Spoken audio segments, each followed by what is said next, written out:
So because with the same forceps that you use to pick at and understand the physical world, and you trust and believe and rely on that, you rely on the physical world more than the thing that tells you it exists?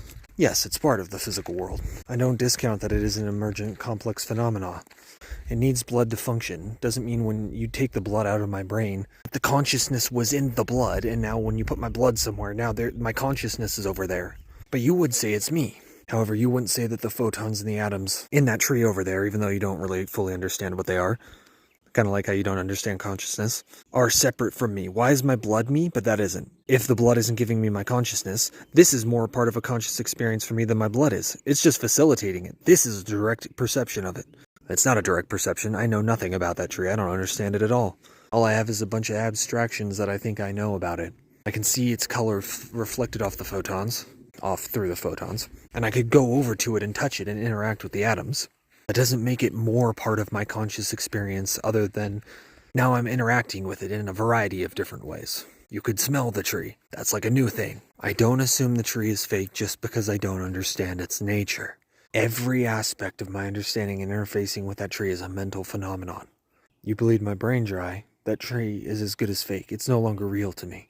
Now, is this because the blood is supporting an illusory consciousness? Why do you say that the consciousness is illusory but the tree is not? The materialist world is real, but not the emergent phenomena within it. Just because the tree goes into a phase transition and starts burning, it doesn't mean that reality is glitching and can now be dismissed. Trees aren't that way. Trees are actually on fire. Or no tree is ever on fire, so that's not a tree.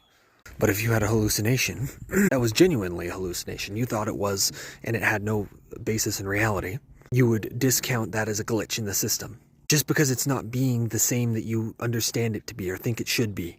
It's not what you thought it ought to be. It no longer matches with reality. Reality has been changed indeed. But if you see something that is not a hallucination, it seems to have external reality, but it does not match your conception of reality. And that thing could interact with you and hurt you, and you didn't run away from it.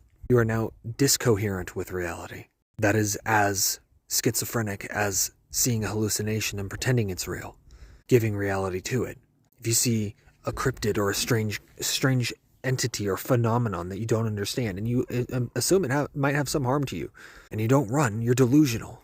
Reality doesn't care about what you believe about it, and there are disembodied mental aspects to reality. Everything is a hallucination, including the material world, but it has some reality to it. But your conscious experiences and those of others who you disagree with don't. What if you see a physical alien and it does telepathy with you, and you tell people and they don't believe you? What happened to you? Who's right and wrong?